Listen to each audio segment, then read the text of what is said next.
Está ao vivo. Sim, sem barulho, amor. Falei para você não fritar, amor. Olha o que você fez. Cada coisa.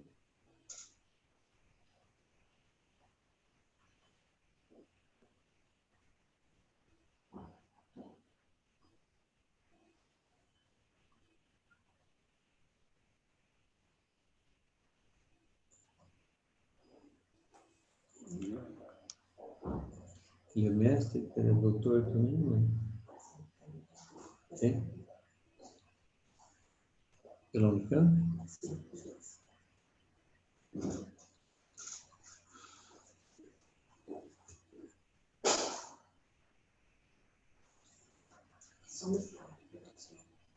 Ah. Tá.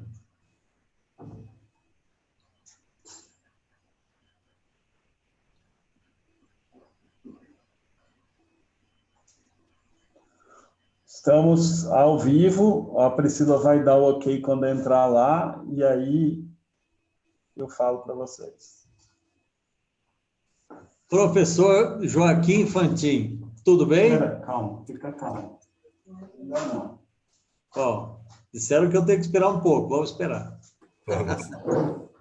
Mas Estamos ao vivo, agora sim. Tá bom. Pessoal, muito boa noite. É uma alegria que todos vocês estejam conosco nessa nova live. Essa live, ela tem o objetivo de discutir o impacto da tecnologia nas cidades. E nós estamos, naturalmente, numa metrópole. Recentemente, o IBGE definiu Campinas como uma nova metrópole que é maior do que muitas capitais do Brasil. É a quarta cidade. Então, é uma alegria para nós termos o Joaquim Fantin entre nós, porque ele é um expert em tecnologia. E tudo de tecnologia se aplica às pessoas, às instituições e à nossa cidade. Então, muito obrigado, Joaquim Fantin, pela sua participação. Queria dizer para todo mundo que ele é mestre, formado na Unicamp, é mestre pela Unicamp, é também consultor de tecnologia e inovação, coordenador de projetos de pesquisa e inovação tecnológica, é palestrante, é consultor de transformação digital, mentor de startups em eventos do Sebrae, Inovativa Brasil, Startup Weekend e Founder Institute. Eu agradeço sua participação, tenho certeza que todo mundo vai adorar o seu repertório de vida e aquilo que é a sua grande experiência em grandes empresas, inclusive da IBM, tá certo? Então, Joaquim, uma boa noite para você. Eu gostaria que você falasse um pouco de tecnologia. É um nome para assustar as pessoas ou vem para ajudar as pessoas? Professor Eduardo Coelho, primeiro, muito obrigado pelo convite. É um prazer estar aqui falando. Eu agradeço a toda a audiência, a todo mundo que disponibilizou o tempo para assistir a gente, né? E é um prazer falar de tecnologia, que é o assunto que eu mais gosto, né, de falar a respeito.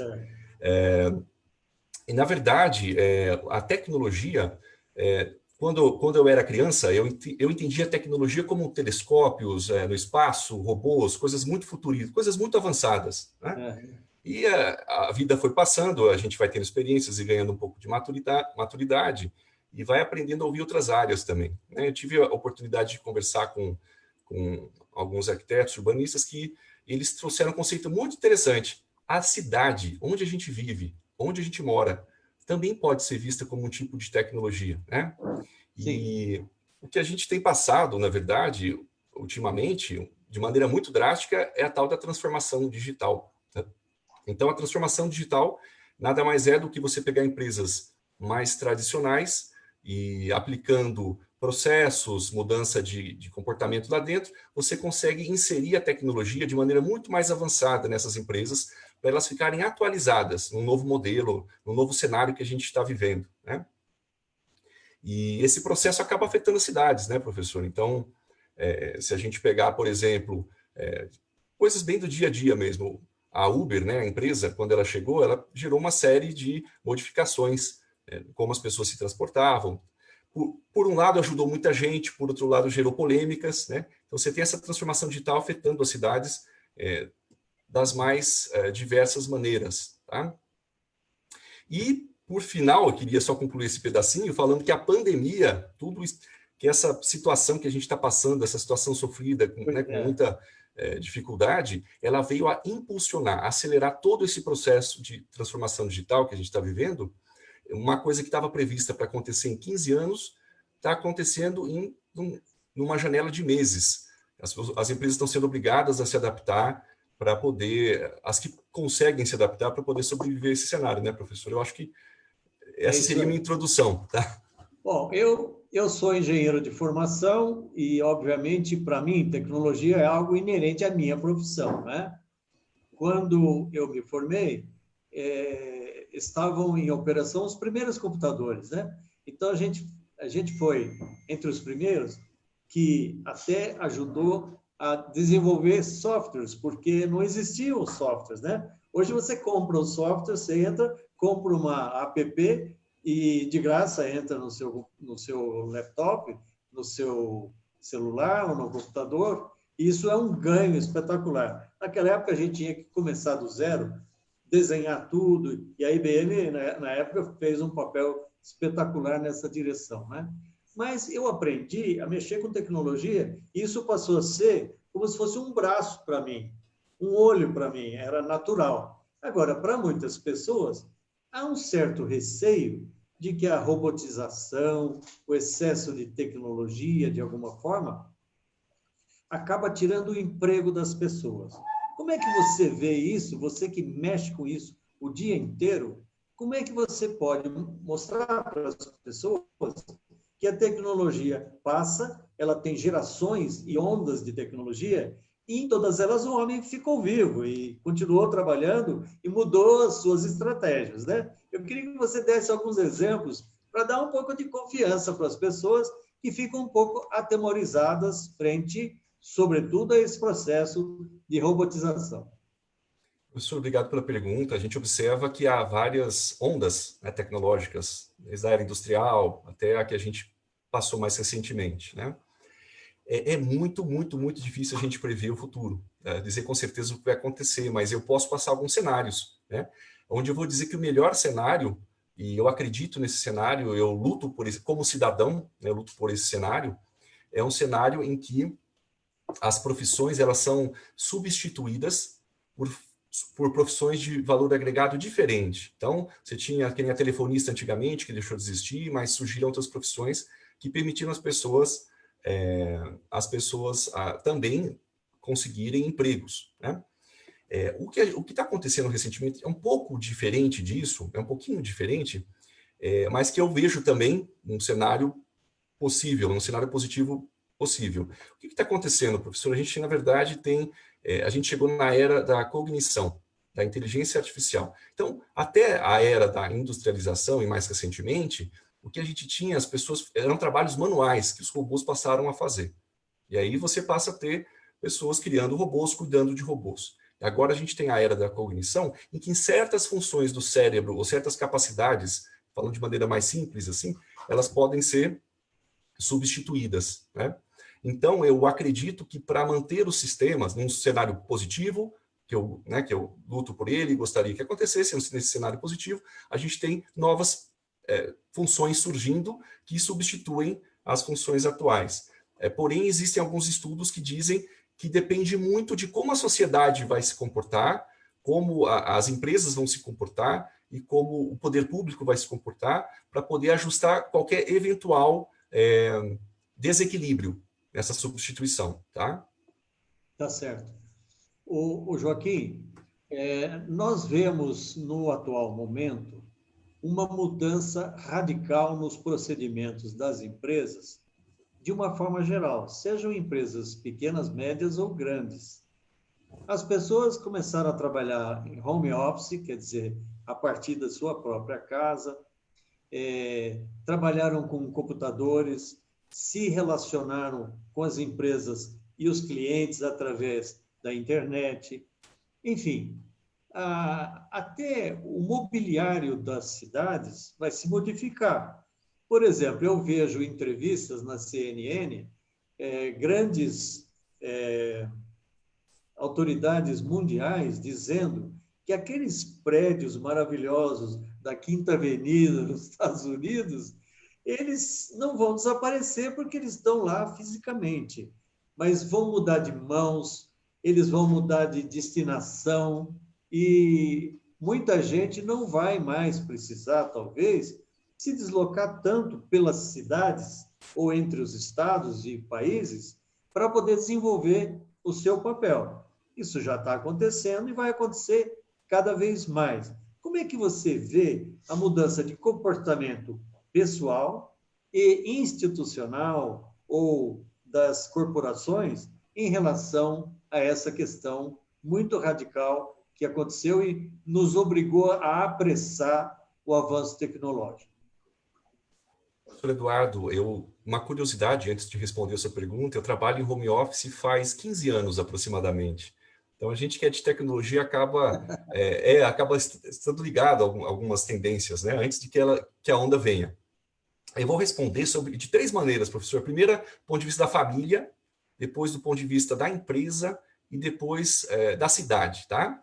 Eu vejo assim, o home office, ele tem algumas vantagens, né? Que é o fato de eu trabalho sem precisar me deslocar, etc., e que é uma coisa muito boa em várias situações, só que isso acaba gerando um convívio muito intenso, dependendo da família, né?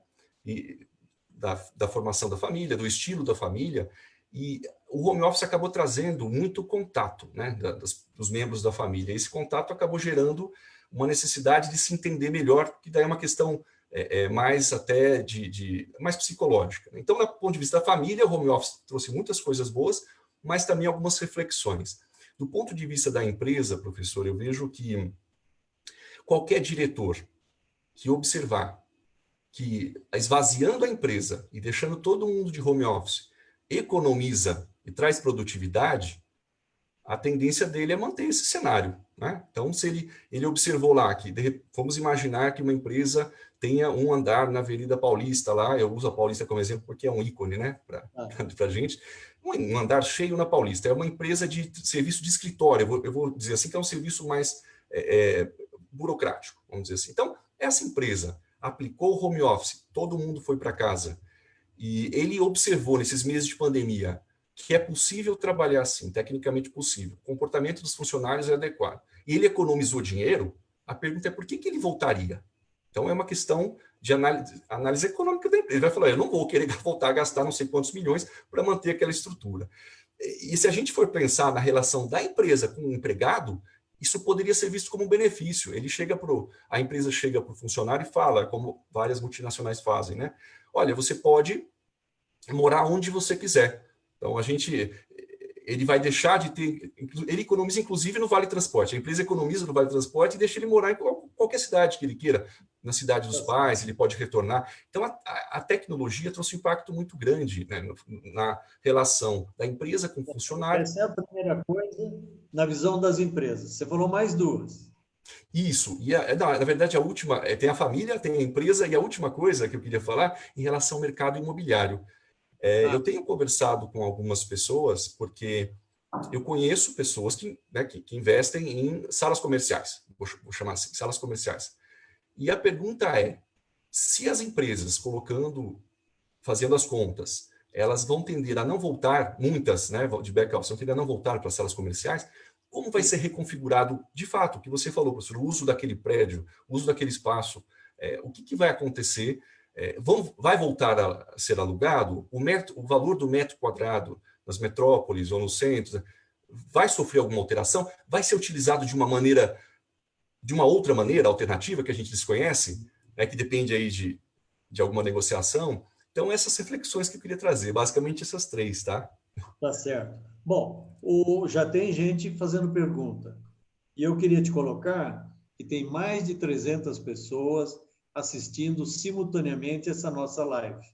A gente agradece a cada uma dessas 300 pessoas e esse grupo vai aumentar ainda. Eu tenho certeza que você tem muita coisa para nos dizer ainda.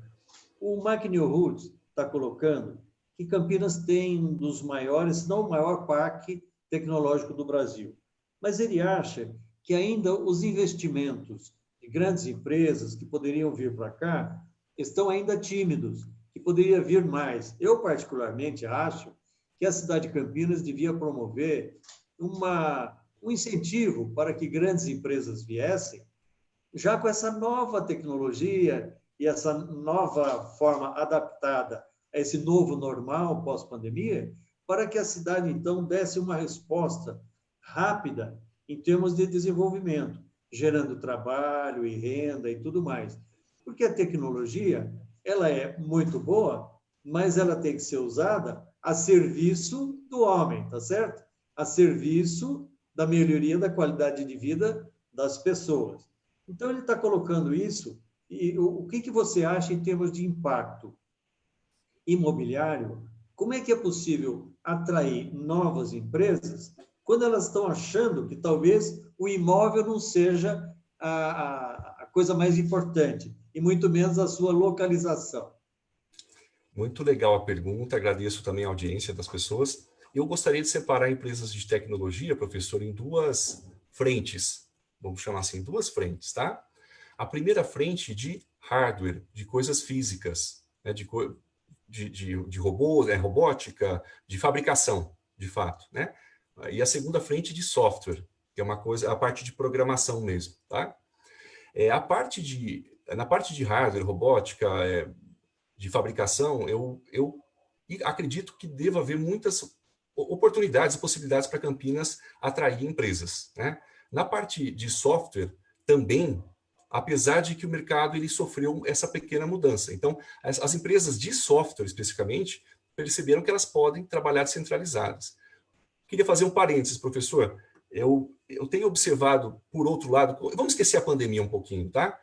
Vamos esquecer a pandemia. Em algumas empresas, em alguns cenários de programação, tem certos projetos específicos que requerem encontros de vez em quando. Então, uma vez por semana, os programadores que podem trabalhar de casa, também é legal eles se encontrarem, eles terem esse momento de conexão, de descontração, porque a conexão, o ser humano ainda é humano e precisa de conexão emocional. Então, um local físico para encontros casuais, na parte de software seria legal também. Professor, não sei se eu compliquei ou se eu expliquei, né? Mas essa é a minha visão, Não. tá? A separação de hardware e software. Porque é claro que numa nova onda tecnológica, o espaço em si será menos importante do que a transferência de dados, porque é na transferência de dados em que o valor agregado acontece para que os mercados possam desenvolver suas atividades. E a relação do mercado com as pessoas, e a relação das pessoas entre si, tá certo? Bom, eu sei que na Unicamp está sendo desenvolvida lá uma área espetacular, que é bem ao lado da Unicamp, e que lá vai ser feito um centro de referência para as grandes e altas tecnologias, de inserção, de ligação de empresas, e de geração de startups, de articulação com o mercado nacional e internacional, de inteligência e tudo mais, né? E a cidade de Campinas está articulada com isso, não é? E há uma tendência de que o Ministério de Ciência e Tecnologia, tudo, dê um aporte de recursos para desenvolver isso. Então, eu queria saber, do ponto de vista do que você está fazendo, das startups e tal, você acha que essa centralização e, vamos dizer assim, a criação de novas oportunidades num espaço físico inteligente gerará uma melhoria da qualidade de vida para a população em geral? Eu sempre acreditei muito nos espaços, nos hubs que a gente fala de inovação, como espaços em que você tem empresas, startups, ambiente de ideação, lugar para o pessoal pensar, lugar para o pessoal tomar café e discutir ideias, lugar para as empresas, um lugar que tenha um custo atrativo para as pequenas empresas que estão começando, irem lá, se instalarem, né? Ou seja, tem um local físico, tem uma presença, tem eventos, palestras, troca de conhecimento, reuniões. Então, eu acredito sim que qualquer espaço, que sempre foi uma tendência, eles melhoram muito possibilidade de interação e os resultados. Eu fico pensando, e é uma incerteza, professor, que eu tenho, é uma incerteza quanto ao futuro, com relação aos hubs de inovação, considerando a pandemia, né, considerando a descentralização. Então, eu acredito nesses espaços, eu acredito no potencial deles, participei de muitos, estou ligado a vários aí em Campinas, mas existe aí uma discussão para a gente fazer com relação ao futuro desses espaços no pós-pandemia, pós-Covid, que é o assunto mais comentado do momento, né? Muito bem. Os jovens saem das universidades e eles ficam muito preocupados. Se eles vão procurar emprego, às vezes o emprego não está sorrindo à disposição deles, né? Mas eles têm, vamos dizer, enfrentado essa dificuldade criando startups, criando novos negócios, que começam pequenos e depois alguns viram até milionários, tá certo? Você tem uma experiência nisso em vários deles. Como é que você vê isso? Que a gente pode dar, vamos dizer assim, uma tranquilidade para os jovens de que é possível ou buscar um emprego ou uma atuação próxima de grandes empresas, ou você criando a sua própria empresa, mas, sobretudo, criando nas startups instrumentos de melhoria tecnológica que viabilizem várias empresas na sua integração ou nas concorrências e etc. Como é que você vê isso? Como se você fosse um jovem se formando hoje, o que você faria para enfrentar as dificuldades do mercado, que não está tão aberto assim para todos os jovens? Eu gostaria de falar, professor, sobre 3 momentos, né, com relação à sua pergunta. Primeiro, do meu pai. Meu pai, quando ele se formou, era uma situação completamente diferente. Ele tinha uma profissão bem definida e algumas empresas esperando, inclusive convidando, né, para que ele fosse... Era assim, professor Eduardo? Eu Engenharia, também. né? Vieram Aí, atrás de mim para me contratar. Eu que fugia de uma e da outra e fiquei na universidade. entendi. Aí eu acredito que a minha época é uma época de transição, tá? De transição, eu me formei em torno dos anos 2000, né? E eu lembro que os 2 mundos existiam. Então, tinha as empresas querendo contratar e esse movimento de inovação estava começando muito forte. Um conceito até, a disciplina de empreendedorismo, que começou a ser inserida nos currículos naquela época, né? E hoje em dia, de fato, eu lembro que um professor, um colega meu, professor de faculdade, falava muito, olha, Joaquim, eu acredito que emprego tende a diminuir, mas trabalho não. Então, o que eu vejo, professor? 2 vertentes. Uma primeira, empreendedora, de pessoas que vão criar empresas e soluções para atender, e o que a gente chama de atender muitas pessoas, que a gente chama de escalar, né? Escalar essa solução. Por outro lado, trabalho como consultor, assessor, que não é necessariamente um emprego com carteira assinada. Eu observo essas 2 tendências no mercado. Eu não sei se o senhor observa isso também, ultimamente. Eu observo muito, leio sobre isso, vejo na televisão, no Brasil, no exterior. Eu acho que as pessoas vão ter que ser socorridas no sentido de que elas tenham capacitação para criar suas próprias atividades. Eu vejo muita dificuldade de que todos os bares e restaurantes voltem à normalidade, que todas as lojas voltem à normalidade, as empresas voltem ao que elas tinham antes. Todas vão sofrer um impacto qualquer, porque o mercado será diferente, até as curvas de aceleração de novo da economia acontecerem, vai ter um processo de adaptação, vai ter que haver recursos destinados às pequenas, médias e grandes empresas para que elas continuem a sua atividade e o PIB no Brasil não sofra tanta queda, né, como está sofrendo. Enfim, mas eu vejo que é necessário que o empreendedorismo seja uma solução em todos os aspectos. Como é que eu ensino uma pessoa agora que aprendeu a fazer máscara, aprendeu a vender máscara, aprendeu a fazer comida e está vendendo comida e tal, como é que ela faz a administração desse negócio? Como é que ela faz a contabilidade desse negócio? Como é que ela interage, paga impostos? Como é que ela faz? Tudo isso são novidades. Alguém que antes só oferecia vamos dizer, emprego ou trabalho para uma empresa, vai começar a atuar também com os empreendedores. E aí o mercado sofre essa flutuação que você fala, que é uma transferência de lugares. Vamos dizer, onde um papel de alguém era exercido numa determinada condição tecnológica e que após ou a pandemia ou as mudanças tecnológicas que vão acontecer sempre, acabam migrando para outros posicionamentos. Então, os jovens vão ter que pensar assim, os maiores de 40 anos, 50 anos, que deixam uma empresa, eles não vão poder ficar em casa de pijama. Eles vão ter que trabalhar e criar, a partir da sua experiência, a sua própria empresa, seja pequena ou média, não importa. Mas ele vai ter que se virar, porque senão ele não tem sobrevivência, tá certo? Professor, eu queria fazer um comentário sobre isso. Eu acredito que a sua geração e a minha, nós não fomos treinados mesmo para isso, para entender modelos de negócio e para vender, né? Eu tive uma dificuldade muito grande, eu sempre tive, com a questão da venda. Eu não sou um vendedor, né? Eu sou um tecnólogo. Eu vou lá, eu resolvo, eu sou pragmático, às vezes até pelo meu jeito de conversar, que você deve sentir isso. Então, eu não tive esse treinamento, né? Que eu acredito que, inclusive, dando uma sugestão, tá?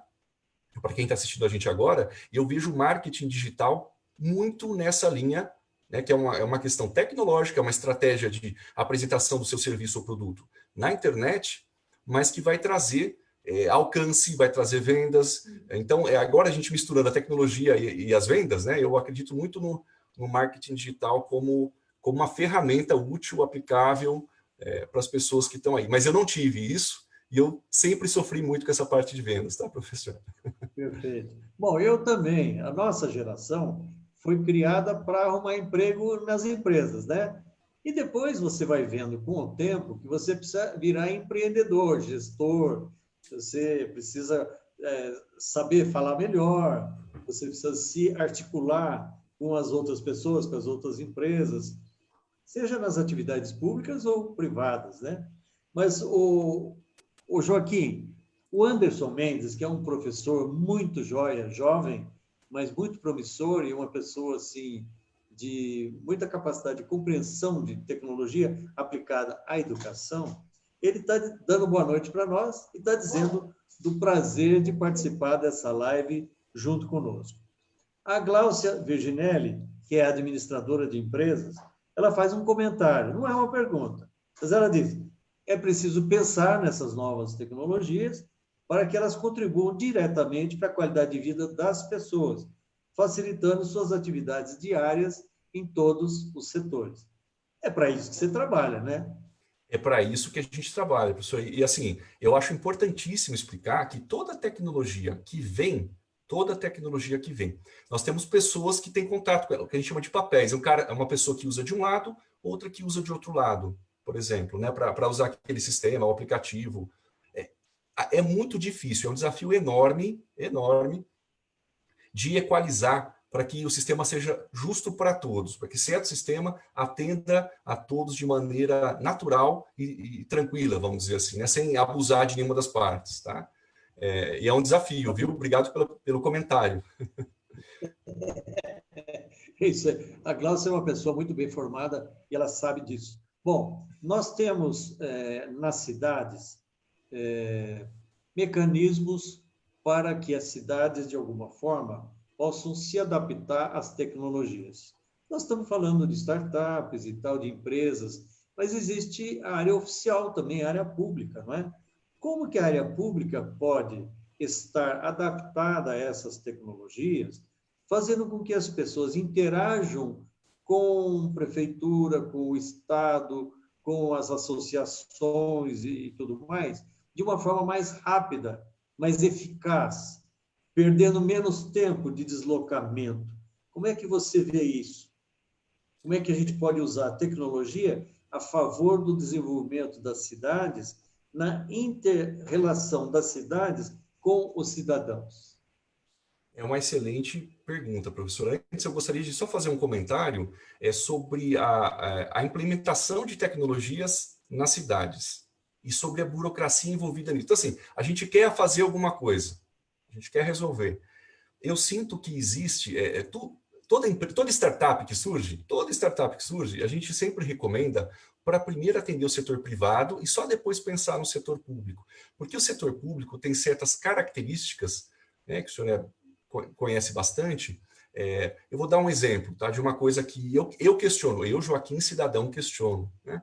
Você vai fazer uma licitação e você pega alguma coisa pelo menor preço, mas não pelo melhor custo-benefício, melhor qualidade. Eu nem sei se o senhor teria alguma coisa para falar a respeito disso, né? Mas eu observo que o foco é muito no preço, no custo e não na qualidade. Isso traz consequências para a implementação tecnológica, consequências graves, né? Desde a qualidade de um asfalto, que a gente tem, né, que a gente não consegue adotar um que não dê tanto problema.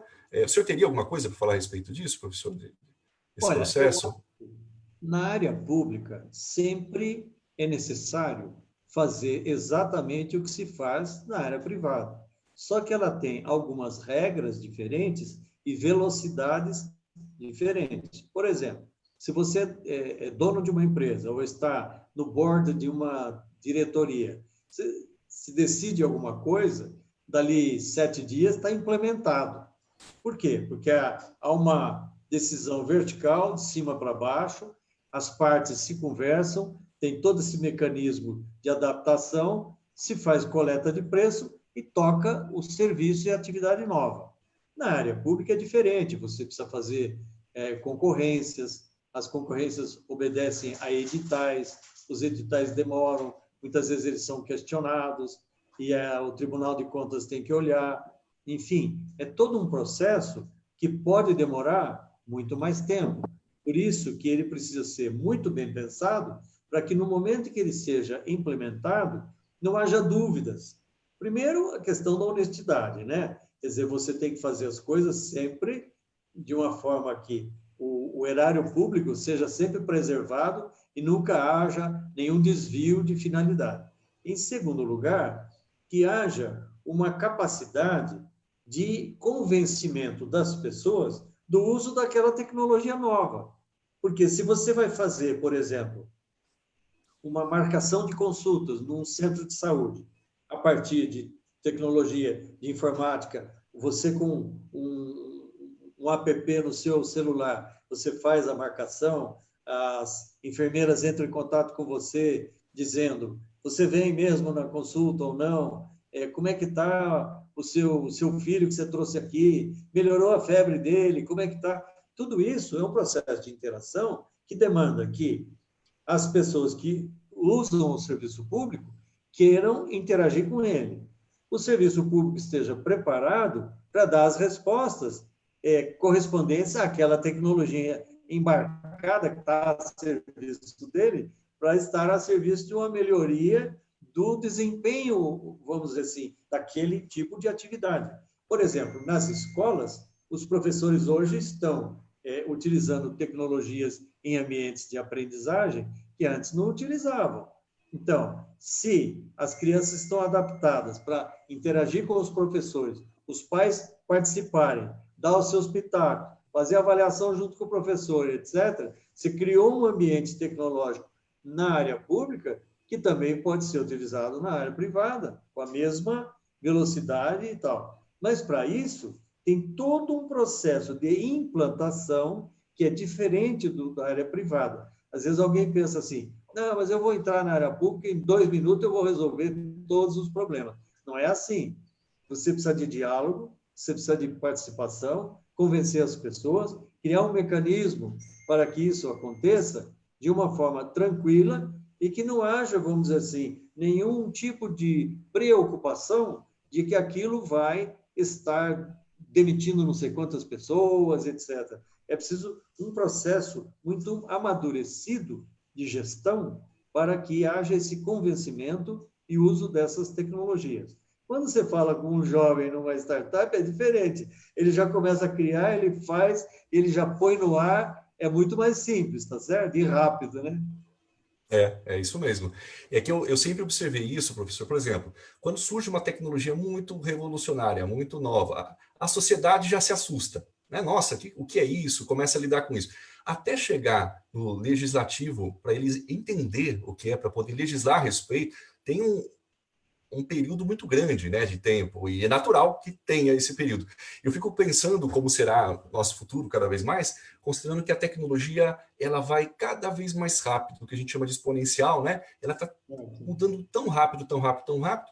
Será que não haveria alguns outros mecanismos que a gente precisaria criar para munir os legisladores de informação mais rápido ainda, para que eles possam tentar acompanhar, né?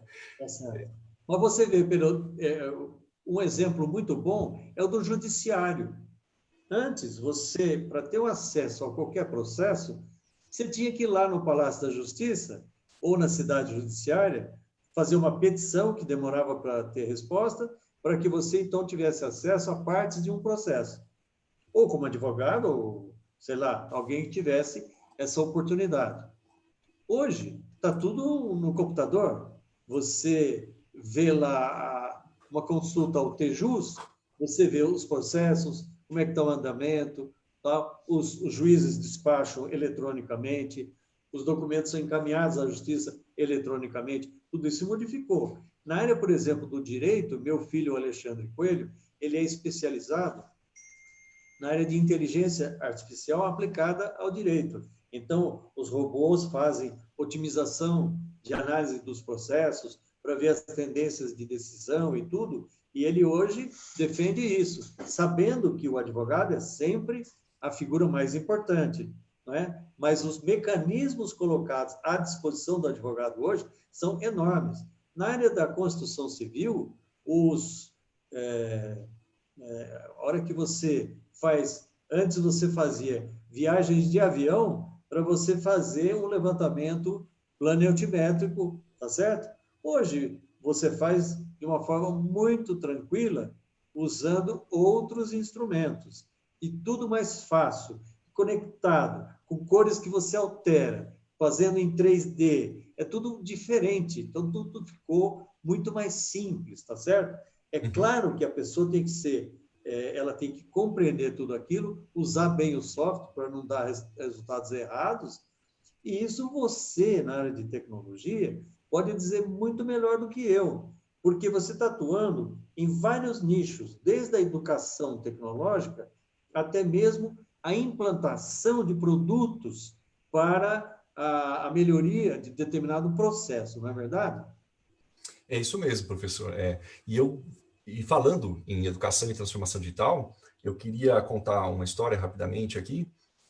Eu acho que as pessoas têm ideia de que a transformação digital é colocar tecnologias novas e cada vez mais, né? Então, cada vez mais tecnologia. Mas eu queria dar um exemplo de uma tecnologia que existe, que poderia contribuir com muitas pessoas, né, com uma parte da população, que tem a ver com um projeto pessoal meu, né, de ajuda nessa época, e que tem a ver com... E é para ajudar as pessoas das classes C e D, de fato, tá, professor? Se permitir falar um pouquinho dele aqui, eu acho que todo mundo tem o conceito do que é uma conta em banco, né? As pessoas entendem, eu tenho conta num banco, eu quero transferir dinheiro para outro banco.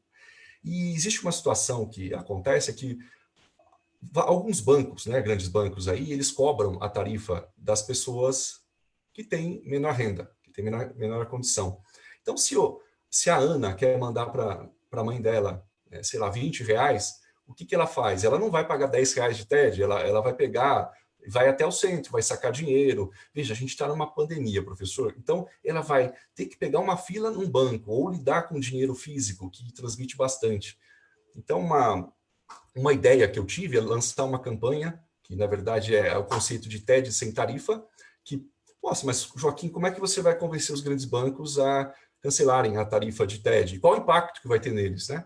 Na verdade, professor, nós temos a saída dos bancos digitais, né? Eu gostaria que os bancos cancelassem essa tarifa, mas em não cancelando, a gente tem muitos bancos digitais que essas pessoas podem abrir as contas sem sair de casa. Em alguns desses bancos não existe análise de crédito, porque não tem crédito.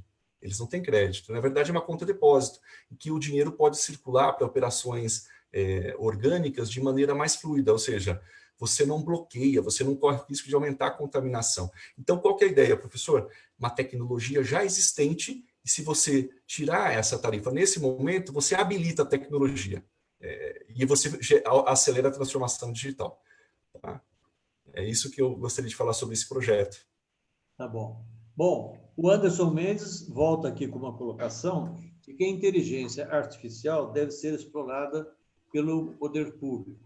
É claro que ele deve estar pensando naquelas atividades onde o poder público interage com os cidadãos e com as empresas para fazer com que, vamos dizer, mecanismos de inteligência, que sejam as tecnologias, a informática, estejam diminuindo custos, diminuindo tempos, diminuindo perdas de transporte ou locomoções, etc. Né? Isso é muito importante. A Ana Villanueva faz um comentário dizendo que o poder público é muito complexo e que precisa muita dedicação e pessoas experientes.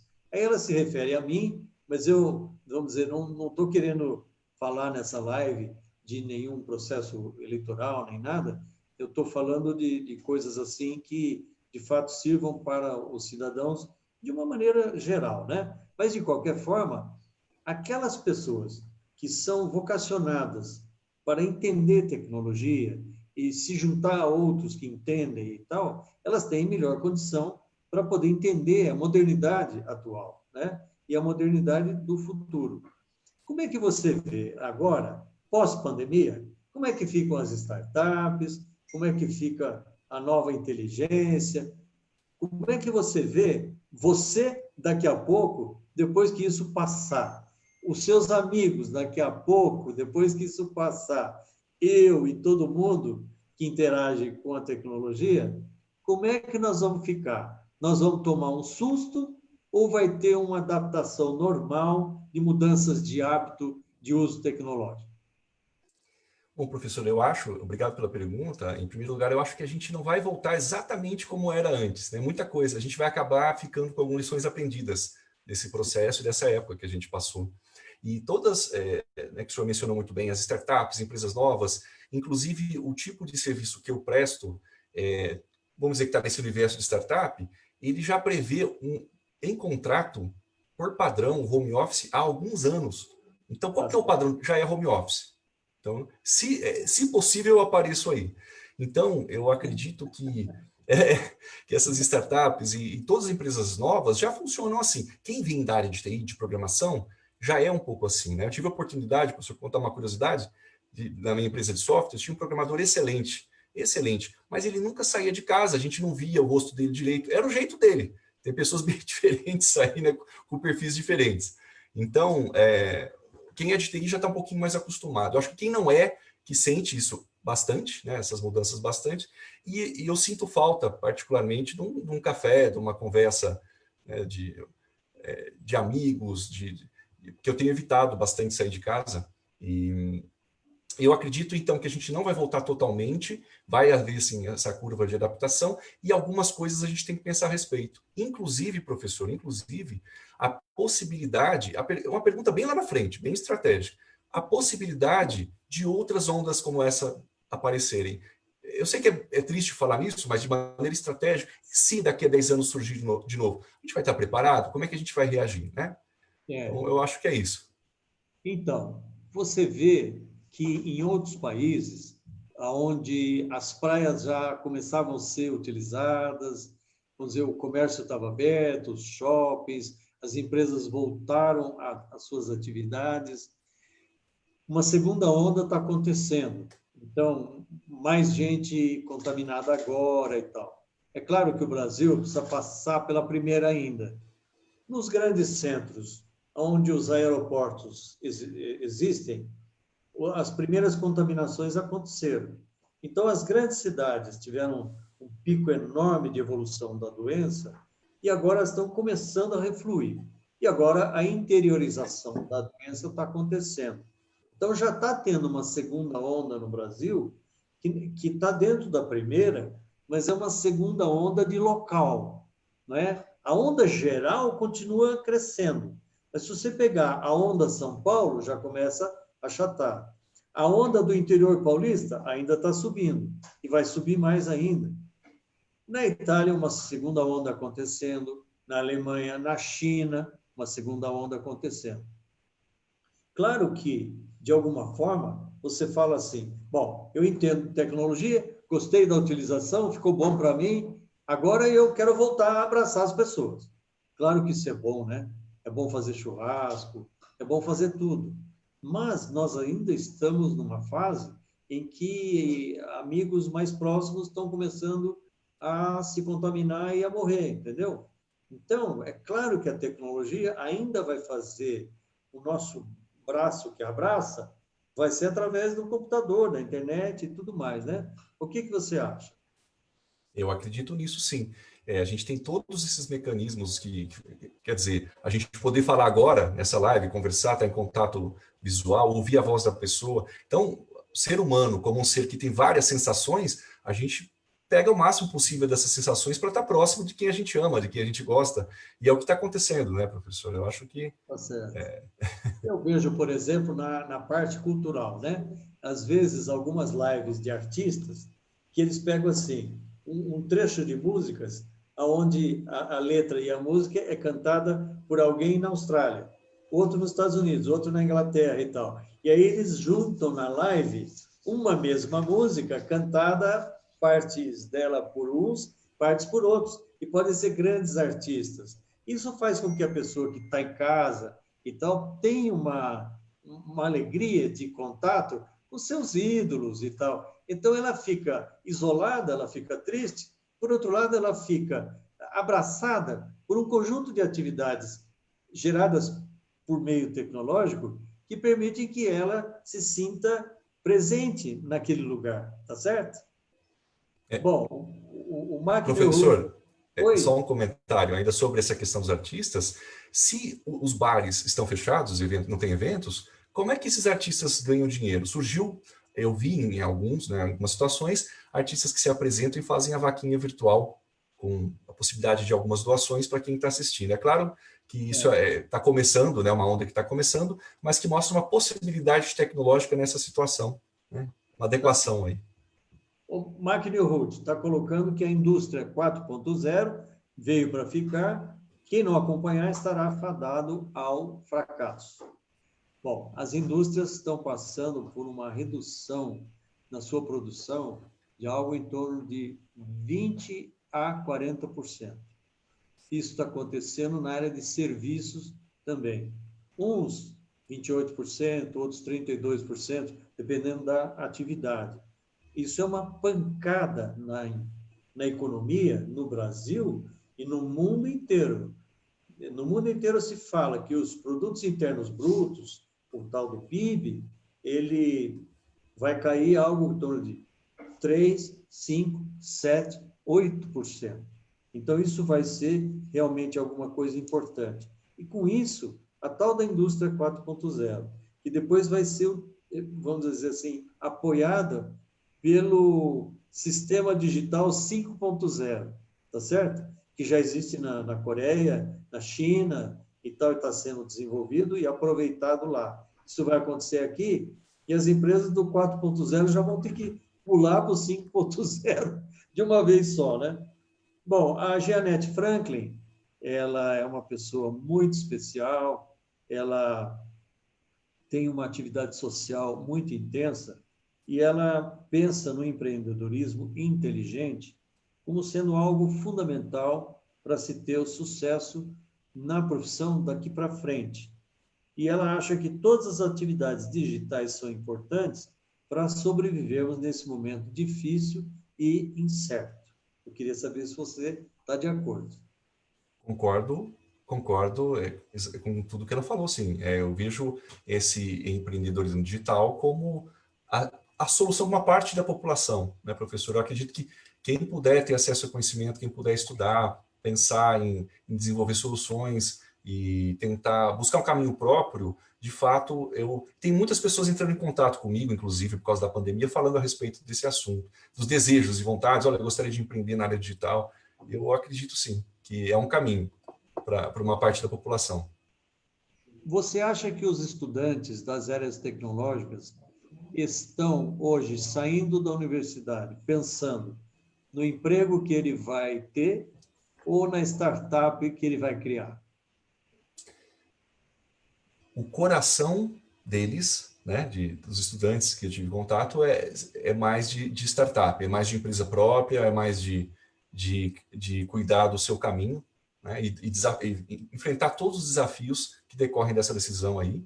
E eles têm os sonhos, sim. Eu quero criar minha empresa, minha startup, eu quero mudar o mundo, eu quero...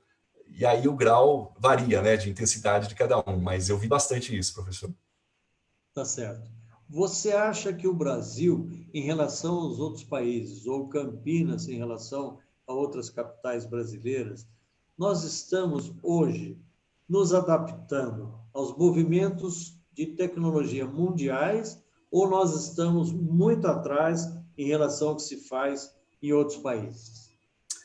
Nós sempre estivemos atrás, mas nós não somos os mais atrasados. Então, se a gente pensar quem está mais avançado para quem está muito mais atrasado, a gente está no meio para trás um pouquinho, né?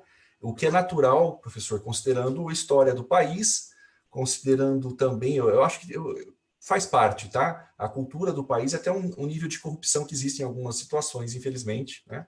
O professor está ciente disso.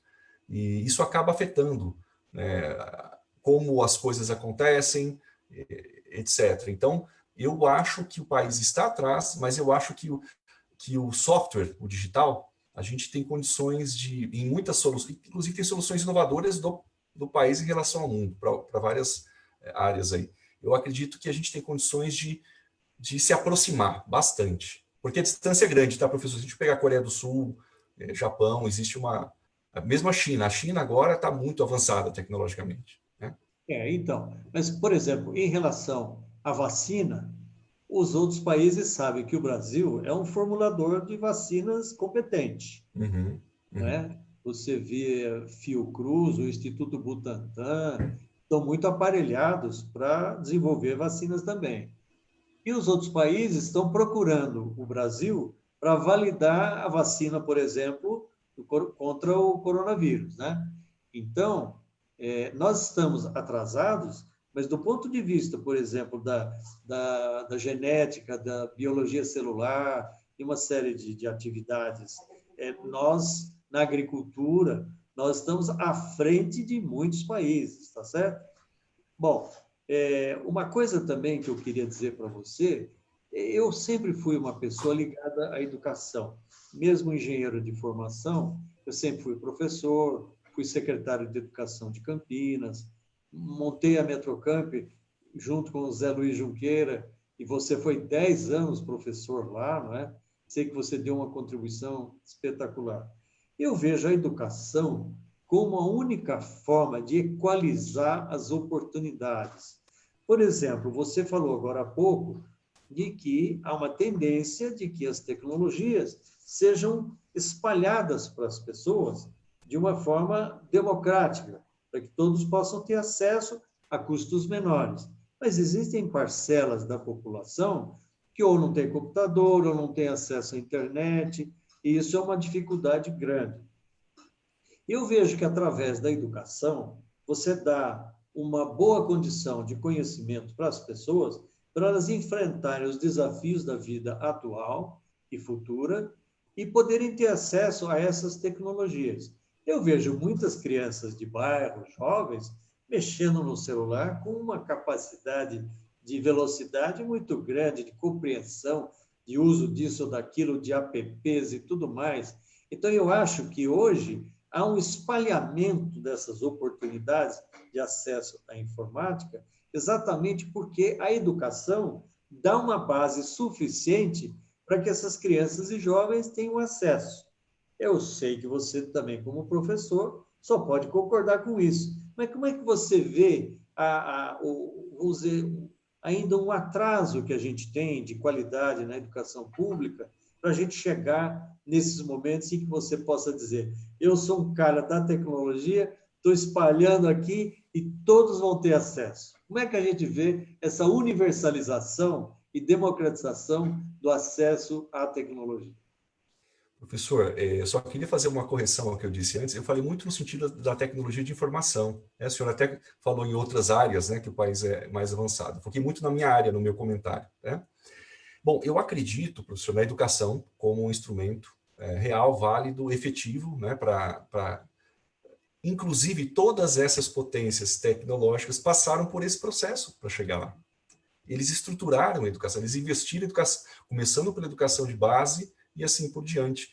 Na minha experiência como professor, talvez alguns professores possam discordar, mas que estejam assistindo, mas eu acredito na presença, na figura do professor, eu acredito na figura do tutor, porque uma boa parcela da população, a maior parte, não é autodidata, né? Eles precisam ser orientados, guiados, precisa existir essa troca, né? Essa troca de direcionamento e conhecimento. E eu acredito sim, e na relação também da educação com a pesquisa. Então, um país que investe em educação, começando pela... agora é primeiro ano, segundo ano, mudou, né? Antigamente era a primeira série. Começando lá pela base, né? Alfabetização e construindo todo esse conhecimento, ele vai ter um resultado a longo prazo muito melhor. Qual o problema disso? Acredito que muitos governos que entram falam, mas isso vai demorar 20 anos, 30 anos.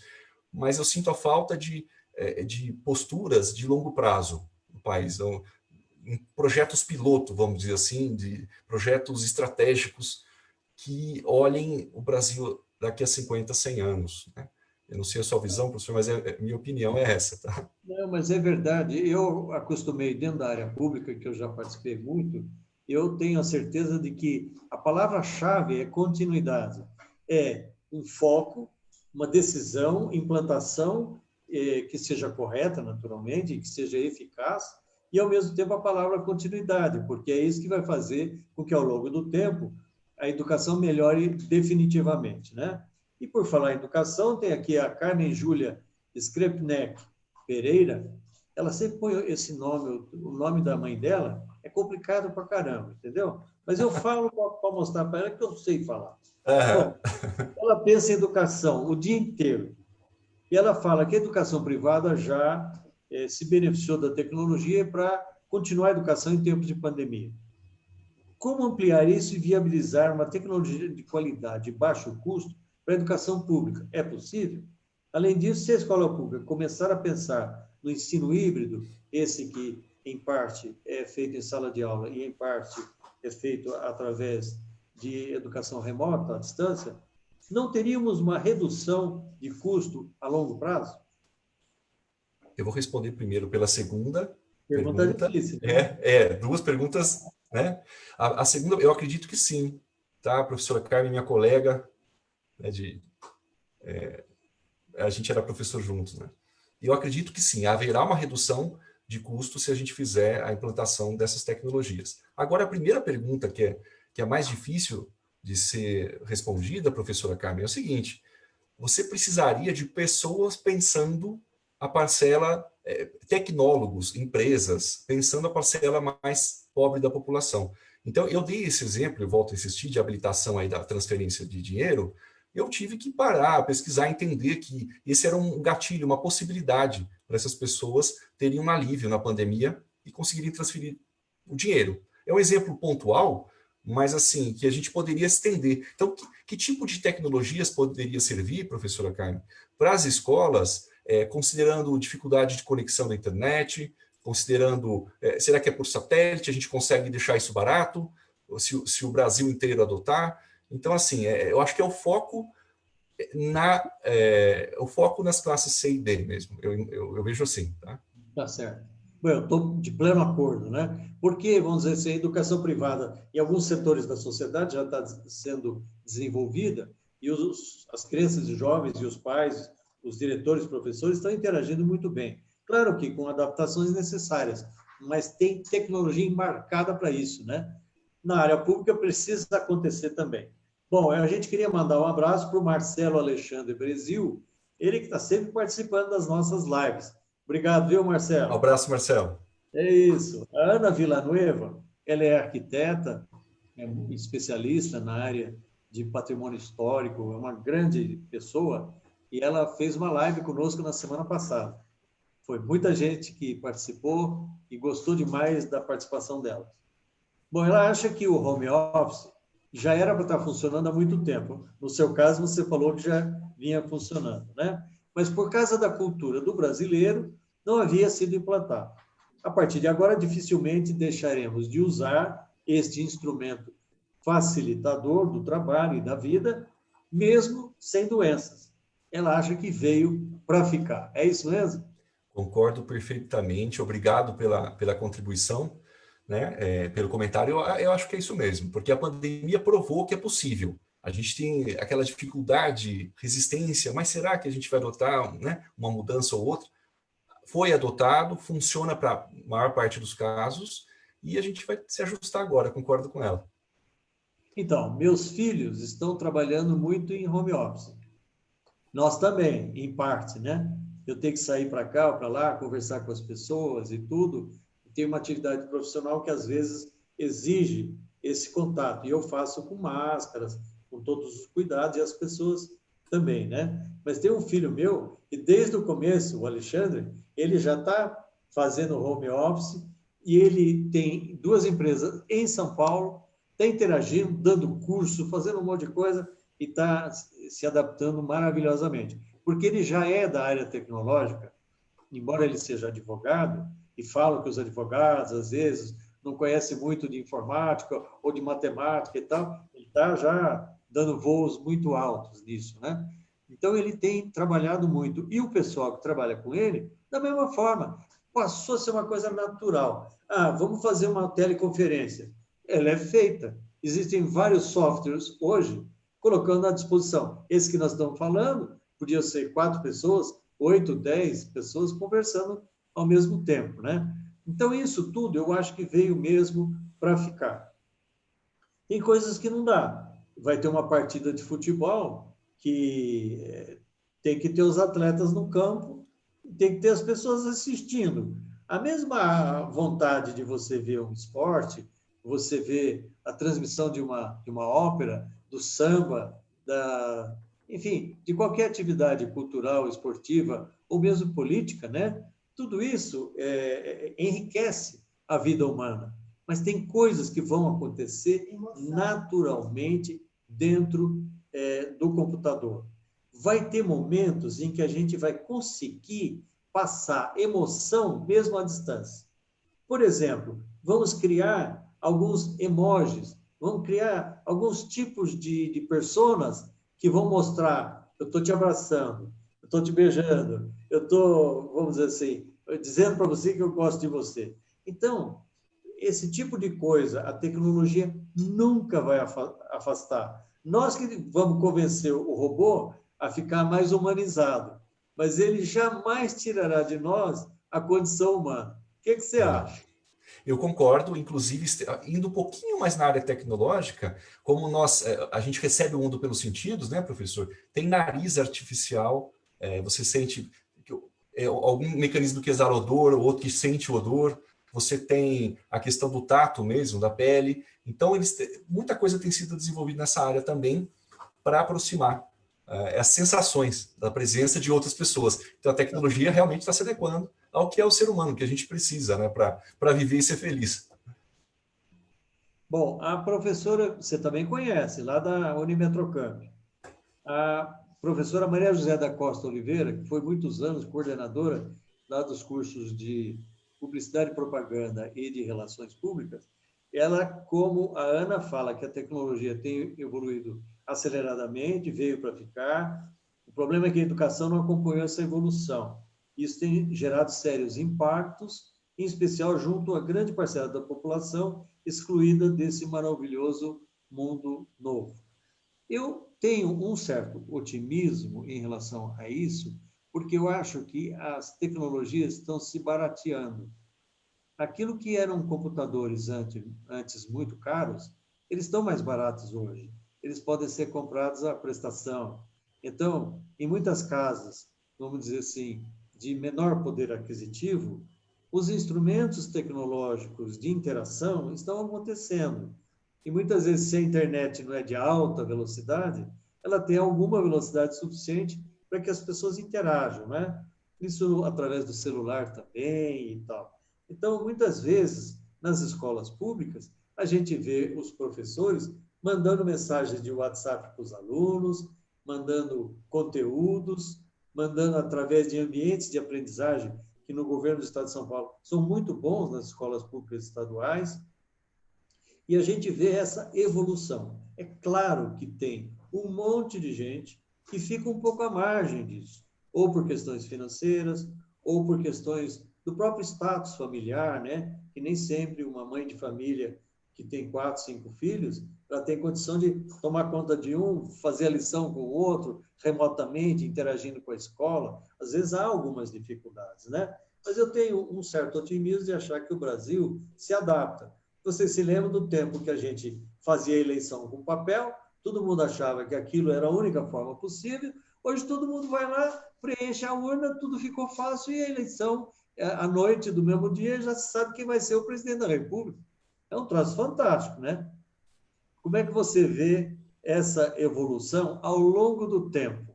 Você acha que as pessoas sempre vão se adaptar ou chega um momento que elas vão reagir contra a mudança tecnológica? Professor, eu acho que é uma pergunta muito difícil de ser respondida. Eu vou falar algumas coisas, alguns pensamentos meus. Eu não tenho uma resposta pronta, porque a gente tem uma estrutura curricular, vamos dizer assim, né, onde a criança entra até chegar na faculdade, e o modelo de faculdade, que eu vou chamar de tradicional e formal, é o modelo formal de educação, enquanto você tem o que eu vou chamar de cursos livres, né? A gente tem essas duas modalidades. Entretanto, o que eu estou observando, eu não vou nem criticar nem elogiar, o que eu estou observando, que os únicos cursos que estão conseguindo acompanhar as modificações tecnológicas são os cursos livres. Eu estou falando na ponta, não estou falando da educação de base, nada disso, a partir de um certo ponto. Então, professora, obrigado pela pergunta, eu não consigo dizer, por mais que eu tenha sido professor, né, de faculdade por uma década da área de tecnologia, inclusive, eu não consigo dizer como é que vai se adaptar a educação no futuro. Se a gente vai ter uma estrutura mais adaptável, pegando essas novidades, ou se os cursos livres vão sobrepujar essa tecnologia, né, vão tomar conta. Eu vou dar um exemplo simples. Marketing digital. É tanta coisa, tanta novidade. A cada minuto que acontece nessa área, e que a própria estrutura de quem vende esses cursos, ela se modifica diariamente. Então, eu não sei como uma estrutura formal conseguiria absorver um nível de mudança desses. Então, eu não sei, professor. Não consigo responder essa pergunta, tá? Difícil. Mas eu acho que sempre haverá reação, mas sempre haverá adaptação. É claro que o homem caçava antes com determinado instrumento. Depois ele aprendeu a cortar a pedra e fazer uma ponta. Depois ele, com a pedra e essa ponta, ele fez a ponta na flecha. E aí ele foi caminhando e nunca mais voltou para trás. Ele está sempre evoluindo. Aquilo que se fazia hoje, em termos de profissão, há 10 anos atrás, você nem imagina fazer hoje. Mas as pessoas viveram, elas não morreram por causa de tecnologia. Elas, pelo contrário, através da tecnologia, tiveram doenças e tiveram curas. Através de tecnologia, se faz um diagnóstico melhor hoje, para ver até se aquele que está com o coronavírus, numa tomografia rápida, se vê se ele está com o pulmão ocupado ou não. O médico hoje tem um instrumental a favor dele muito favorável. Da mesma forma, o engenheiro, o físico, aquele que mexe com nanotecnologia, todo mundo só avança. E hoje todo mundo está, acho que, aproveitando do avanço tecnológico, ao invés de ter medo dele. Claro que no começo dá medo. Você tem medo de ficar desempregado, você tem medo de não saber se adaptar. Mas a molecada hoje pega aqueles jogos da FIFA lá do futebolzinho, eles jogam como se o jogo fosse real. E eles fazem aquele gol, eles fazem a defesa e tudo muito rapidamente, como se fosse a mão e o pé trabalhando juntos. É um esporte do futebol no computador, tá certo? E aqueles joguinhos, então, que eles fazem, mata esse, mata aquilo, aí vem um avião e mata não sei o quê, não sei o quê. Aquela loucura, eles se adaptam e estão sempre vivos. O que eu vejo é esse otimismo, sabe, Joaquim? Da gente entender a tecnologia como mudança e entender a gente como instrumento de mudança. O resto, para mim, eu não tenho medo de nada e acho que a cidade de Campinas, por exemplo, uma cidade que pode muito bem receber avanços tecnológicos, né, para que a gente melhore a qualidade de vida das pessoas. Tem mais pergunta aqui para você, Joaquim. Opa! O Anderson Moraes pergunta: Vocês acreditam que a tecnologia digital é ou será suficiente para acelerar a retomada da aceleração econômica ou a volta econômica, né, das pequenas e médias empresas? Anderson, obrigado pela pergunta. Eu acredito que ela não consegue resolver todos os casos. Então, sendo bem, ela consegue, ou seja, ela consegue, na verdade, durante a pandemia, quem puder atender online, consegue atender online, e no pós-pandemia, ajuda a recuperar. Então, após a pandemia, sim, ela consegue ajudar a recuperar, né? Então, você tem uma atividade, um salão de cabeleireiros, etc., ela consegue vender seu serviço, aparecer mais, criar sua marca e ficar mais conhecido, né, no meio digital e atrair clientes por consequência. Então, durante a pandemia, algumas atividades sim, outras não, e no pós-pandemia, de alguma maneira, todas vão ser beneficiadas, tá? Muito bem. A Ana Villanueva faz outro comentário dizendo que a educação é o princípio de tudo, a base de uma sociedade que permite, naturalmente, que as pessoas não tenham medo de tecnologia. A Silvia Coelho, minha esposa, engenheira, ela pergunta o seguinte: qual o maior erro comportamental da pessoa na interação digital? A inverdade, o fake news, ou, vamos dizer assim, a não seleção de informações tão complexas? Pergunta sensacional, daria uma live, né? Essa pergunta aí, para a gente discutir.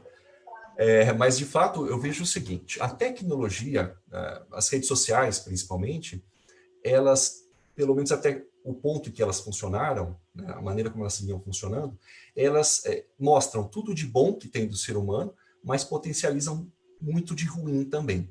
Tanto no embate, na questão do nível de estresse que isso gera, quanto na produção e propagação de fake news, de mentiras. Então você consegue criar essas fábricas de mentiras e potencializar e espalhar. E para quem não tem uma leitura um pouco mais aprofundada, uma visão crítica, né, professor, assim, uma visão de, olha, vamos pesquisar a fonte, vamos verificar, isso daí torna as coisas um ambiente descontrolado, vamos dizer assim. Tá?